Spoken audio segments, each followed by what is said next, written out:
ভাওনা বা ৰাস হ'ল অসমীয়া জনজীৱনৰ অসমীয়া সংস্কৃতিৰ লগত ওতঃপ্ৰোতভাৱে জড়িত থকা এটা সংস্কৃতি। দিছপুৰ শ্ৰীমন্ত শংকৰদেৱ নামঘৰত নৃগোষ্ঠীয় সাংস্কৃতিক মঞ্চৰ সৌজন্যত শ্ৰীকৃষ্ণৰ সম্পূৰ্ণ ৰাসলীলা আমি কৰিবলৈ চেষ্টা কৰিছিলোঁ। তাৰেই কিছু অংশ আপোনালোকৰ আগত দাঙি ধৰিছোঁ। ভিডিঅ'টো চাই কেনে পালে জনাব। যদি ভাল লাগিল এটা লাইক, এটা কমেণ্ট আৰু শ্বেয়াৰ কৰিব। বলক তেনেহ'লে যাওঁ আমি শ্ৰীকৃষ্ণৰ ৰাসলীলা উপভোগ কৰোঁ। নৃগোষ্ঠীয় সাংস্কৃতিক মঞ্চৰ দ্বিতীয় বাৰ্ষিক ৰাসোৎসৱ আজি 11 ডিচেম্বৰ 2021। আমাৰ লগত এতিয়া এই ৰাস কমিটিৰ সম্পাদক মহোদয় দীপেন দাস আছে। আমি তেখেতৰ পৰা জানিব বিচাৰিছোঁ আজি ৰাতিলৈ মানে কি আয়োজন কেনেকুৱা ধৰণে এতিয়া আগবাঢ়িছে। আজি আমাৰ নৃগোষ্ঠীয় সাংস্কৃতিক মঞ্চৰ তৃতীয় বাৰ্ষিক ৰাসোৎসৱ আজি উদযাপিত হ'ব। নিশালৈ আমাৰ শ্ৰীকৃষ্ণৰ সম্পূৰ্ণ ৰাসলীলা প্ৰদৰ্শন হ'ব। ইয়াতে আমাৰ অসমৰ বিভিন্ন প্ৰান্ত যোৰহাট, শিৱসাগৰ, গোলাঘাট, আপোনাৰ নলবাৰী, বৰপেটা, মঙলদৈ বিভিন্ন প্ৰান্তৰ উদীয়মান শিল্পীসকলে বিভিন্ন চৰিত্ৰসমূহ ৰূপায়ণ কৰিব। লগতে আমাৰ এখনি স্মৃতিগ্ৰন্থ আজি আমি প্ৰথম বৰ্ষত উন্মোচন কৰিম। স্মৃতিগ্ৰন্থৰ নাম কৈছোঁ আমি কেলি কৰে বৃন্দাবনে। উন্মোচন কৰিব আমাৰ মাননীয় বিজনী সমষ্টিৰ বিধায়ক অজয় কুমাৰ ৰায়দেৱে। আৰু আমাৰ ওতঃপ্ৰোতভাৱে আমাৰ লগত জড়িত ৰাসত কপিল আছে আমাৰ লগত, তেখেত ছেটিংছৰ লগত জড়িত। তো কেনেকুৱা আগবাঢ়িছে কপিল? ছেটিংছখিনিতো মোটামুটি আগবাঢ়ি গ'ল, মানে মাজুলীৰ পৰা এইবিলাক মুখাখিনি অনা হৈছে। তাৰপিছত আৰু মই সম্পূৰ্ণ 2018 পৰাই ৰাসখনৰ লগত জড়িত। মোৰ লগত ডক্টৰ দীপেন দাস আছে। মই সান্নিধ্যত মই বহুত সুখী হৈছোঁ। ধন্যবাদ কপিল। আৰু আমাৰ লগত আমি আৰু সুখী, আমাৰ লগত যোৰহাটৰ পৰা বিশিষ্ট অভিনেতা, তেখেতে কংসৰ অভিনয় কৰিব, ত্ৰিনয়ন হাজৰিকা। ত্ৰিনয়ন হাজৰিকাক আমি স্বাগতম জনাইছোঁ গুৱাহাটীলৈ। আপোনাৰ অনুভৱ? মোৰ অনুভৱ মানে অতি সুন্দৰ আৰু খুব ভাল লগা। বিশেষকৈ মোৰ বন্ধু ডক্টৰ দীপেন দাস আৰু তুমিতো আছাই বাৰু, বাল্যকালৰ বন্ধু। আমাৰ তিনিওজনক আজি সান্নিধ্য পাই ভাল লাগিছে। আৰু দীপেন দাসে মোক নিমন্ত্ৰণ কৰিছিলে, তুমিও নিমন্ত্ৰণ কৰিছিলা যে ৰাসখন কৰিব লাগে। আৰু গুৱাহাটী হেন এখন জেগাত ডক্টৰ দীপেন দাস আৰু তুমি এনেকৈ এটা ইমান ডাঙৰ ব্যয়বহুল মানে ব্যৱস্থা লৈ পেলাই যে ৰাস এখন কৰিব পাৰিছা, তাৰ কাৰণে মই নথৈ আনন্দিত। আৰু মই ইয়ালৈ ৰাস কৰিবলৈ আহিবলৈ পাই অতি সুখী। ৰাতিৰ কাৰণে শুভেচ্ছা জনাইছোঁ। Will rock today. Will rock today. Okay, লগ পাম ৰাতি। দিছপুৰ নামঘৰৰ এই যান্ত্ৰিকতাৰ যুগত, এই মোবাইলৰ যুগত, এই ইণ্টাৰনেটৰ যুগত সকলোৰে এই উৎসাহ দেখি যথেষ্ট ভাল লাগিছে। এতিয়াও হয়তো আমাৰ মনৰ মাজৰ পৰা সংস্কৃতি আঁতৰি যোৱা নাই। এতিয়াও আমাৰ মনে হয়তো সংস্কৃতিটোকেই বিচাৰে।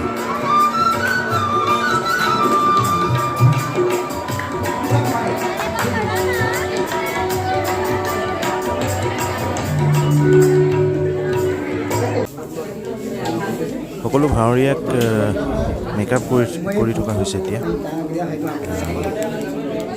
মেকআপত সকলোখিনি, তাৰপিছত ড্ৰেছ পিন্ধিব, তাৰপিছত মঞ্চত সকলোৰে এটা চৰিত্ৰত সোমাই যাব।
ৰহমান কথা প্ৰভু পৃথিবীৰ ভিতৰ প্ৰত্যেক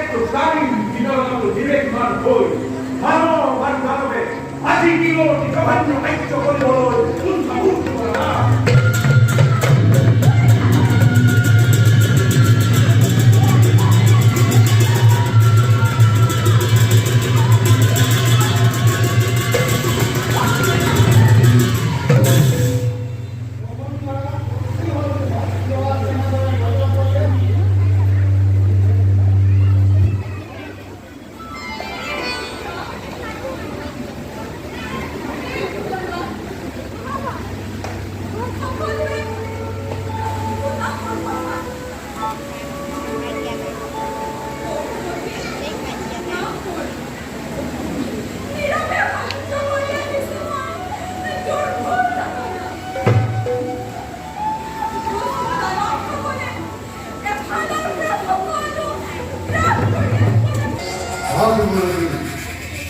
আনন্দৰ দিন স্নেহৰ ভক্তি দৈৱকী শুভ পৰিণয় শেষ হৈছে অতি মাংগলিকভাৱে সুখী হৈ বসুদেৱৰ হাতত স্নেহৰ ভলিটিক সমৰ্পণ কৰি ৰাখিবলৈ অতি সন্তোষিত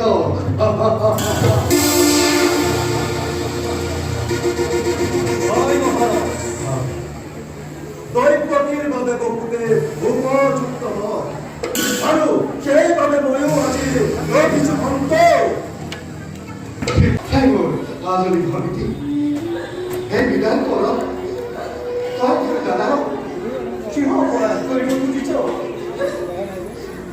শৈশৱৰ পৰা যি অন্তৰ্গত ষ্টুডেণ্ট পাঠৰে মাতিছ তোৰে ভগৱান দাদাক তাক মই কেনেকৈ পাহৰো হয় পিল তোমাকে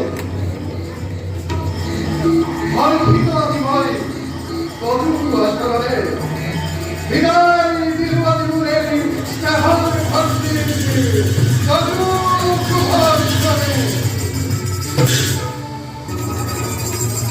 আধাম কংস যিদৈৱকীৰ বিয়া পাতি মহা সমাৰোহে আপোন পাহৰা তই মূৰ্খ কংস তই মূৰ্খ কংস স্নেহৰ ভক্তি দৈৱকীৰ গৰ্ভজাত অষ্টম সন্তানে সংসাৰ কৰিব দ্ৰৌপদী অলপতে অতি অলপতে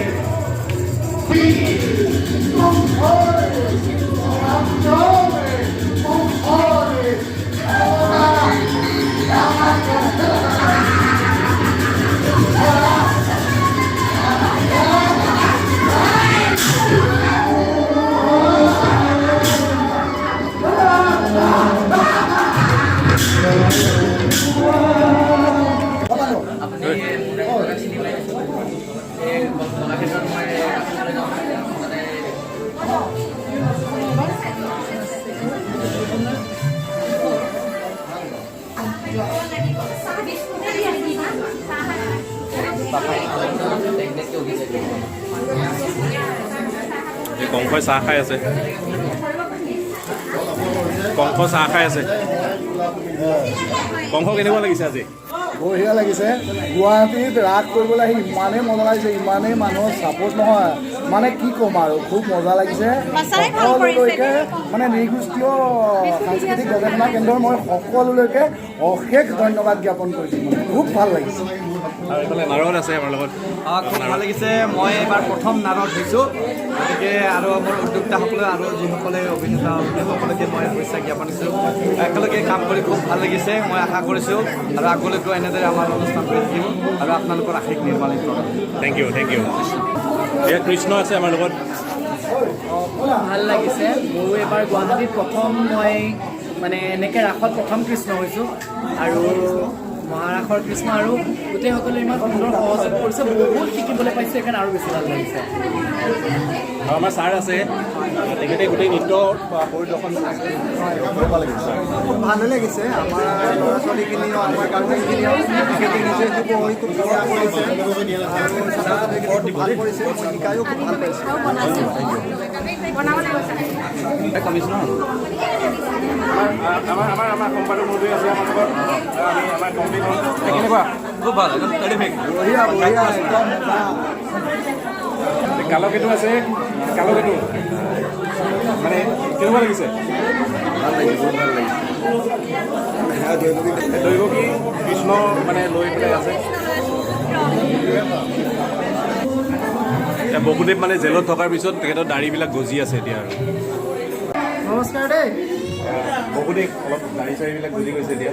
এতিয়া মানে কাৰাগাৰ চিনটো কৰিম, গতিকে সকলোৰে আশীৰ্বাদ বিচাৰিলোঁ। আছোঁ আৰু এনেকৈ সংস্কৃতি সেৱাত ব্ৰতী হৈ পেলাই কিমানখিনি কৰিব পাৰোঁ নাজানো, গতিকে চেষ্টা কৰিম। ধন্যবাদ। আৰু নন্দ আছে লগতে সভাপতি, কিবা ক'ব? মই এইবাৰ ৰাস কমিটিৰ সভাপতি, ৰাইজে মোক যাচি জয় বাপ। আকৌ নন্দৰ ভাওতো আছোঁ, চাওঁ কি হয়। আপোনালোকৰ আশীৰ্বাদেই শ্ৰদ্ধাৰে কামনা কৰিছোঁ। Thank you. এটা দৃশ্যৰ পৰা অন্য এটা দৃশ্যত যোৱাৰ সময়ত মঞ্চৰ পিছফালে যথেষ্টখিনি কাৰুকাৰ্য কৰিব লগা হয় আৰু এই কাৰাগাৰ চলি আছে কাম। আৰু ভুলতে কোন সোমাল কাৰাগাৰত চাওকচোন। আপুনি জেলত যে আপুনি আমাৰ দেউ গৈ পেলাই ভুলতে কাৰাগাৰত সোমাইছে, কিবা কাৰণ আছে নেকি দেউ? জীৱনৰ কাৰাগাৰত সময় পোৱা নাই। আচ্ছা আচ্ছা, এক্সপিৰিয়েঞ্চটো লৈছে।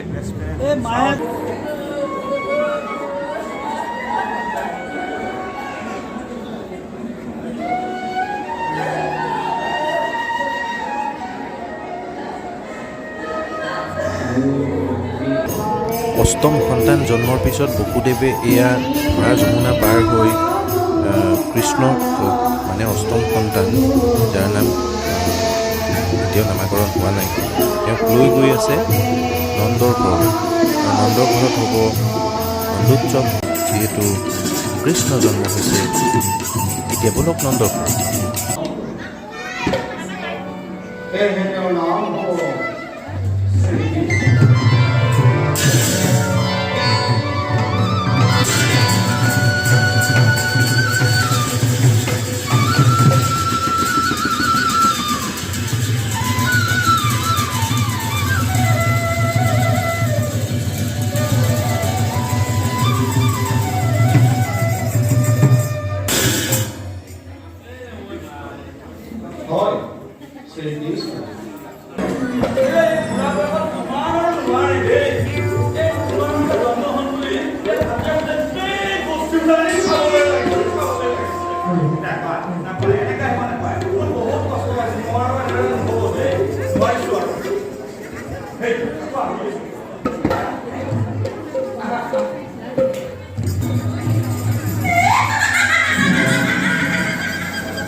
দিয়া আপোনাতো শুই আছা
তাতে আজি আকৌ এই ৰূপৰ গ্ৰহণ কৰাৰ বাবে এই নতুন সুস্থ হৈছে আমি